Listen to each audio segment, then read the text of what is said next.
Well, g'day, curd nerds. Today we're doing a taste test for the Alpine Blossom.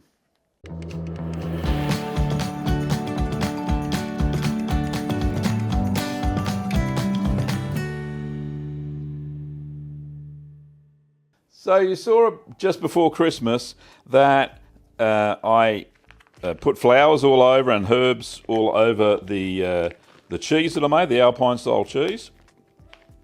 And I was going to taste it on the 3rd of January. Well, it's now the, 10th of January? That's okay. Another week wouldn't hurt.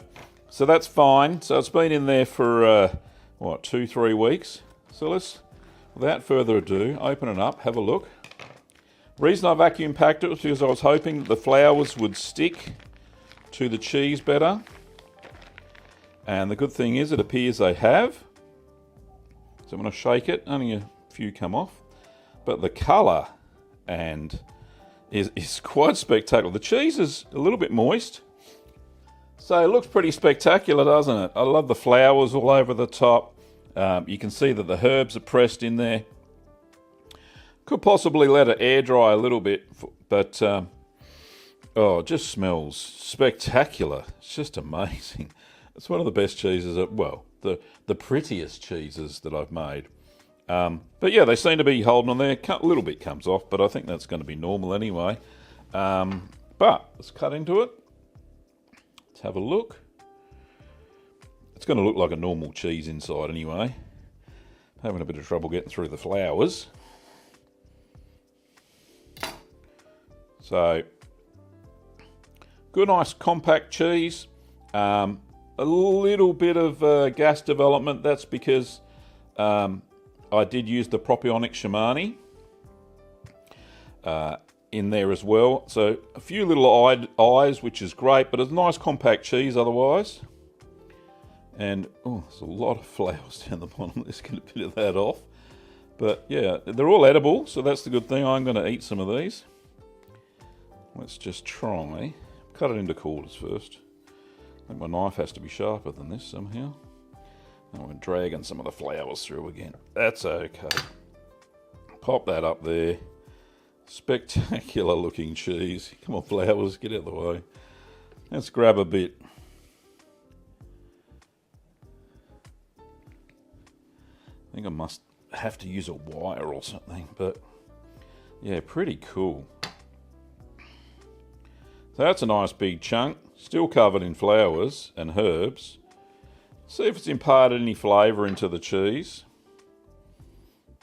Let's have a look. Very nice. It smells spectacular. And you can smell the lavender, you can smell the rose. You can smell a little bit of the tarragon, which I used as well, one of the herbs I used.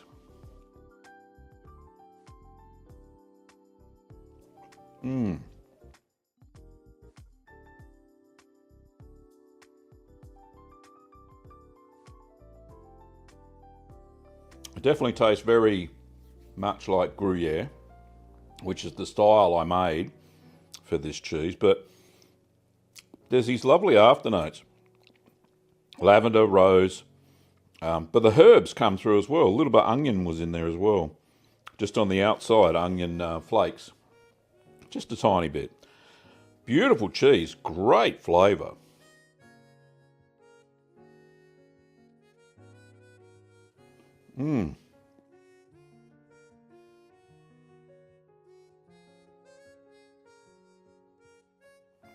So it's creamy in the mouth, a little bit of not sharpness, but what are the flavours I'm looking for? Earthy would be a good flavour to describe it. Certainly umami. Or umami, I can't remember how to say it. It's a nice flexible cheese. This would be a good melter as well. But yeah, lovely flavour. It's got floral notes as well from the flowers.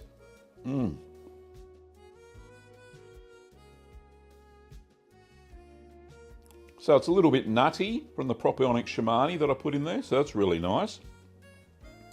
But yeah, all in all, great cheese.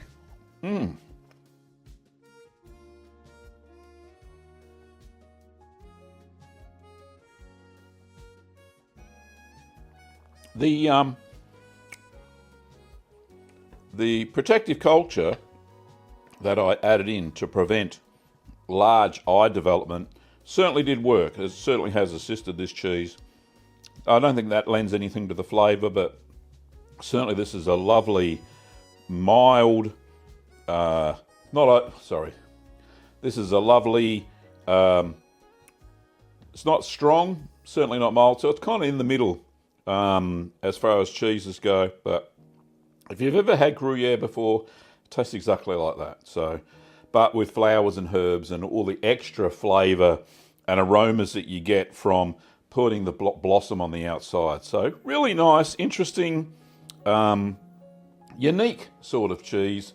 So yeah, very happy with that. So final thoughts on Alpine Blossom.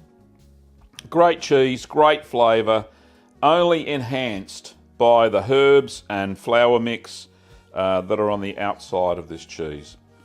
So yeah, perfect. So if you want to make something fancy and unique, then this Alpine Blossom is certainly the cheese that you should give a try making, of course. Let me just try a little bit more.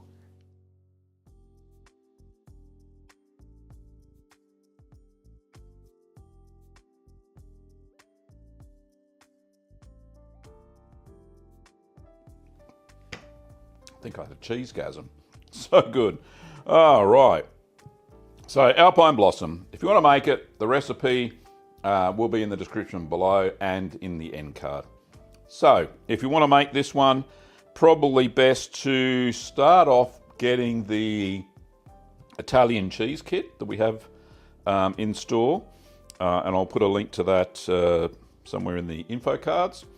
But you'll need extras like the propionic Shimani protective culture if you're choosing to use that. And obviously the flour mix. It wasn't difficult for me to get the flour mix. I had to buy the herbs in, of course, but we have the flowers because we actually sell the flowers and stuff. We don't sell them to eat. We sell them for soap making, but because it was for my own personal consumption, I just used what we had in stock. However, you should see if you can find any dried flowers from a proper herbalist or what have you flower provider. But having said that, fantastic cheese. Give it a go and highly recommend it. Beautiful flavours. All right, well, thank you for watching, Curd Nerds, and I'll see you next time.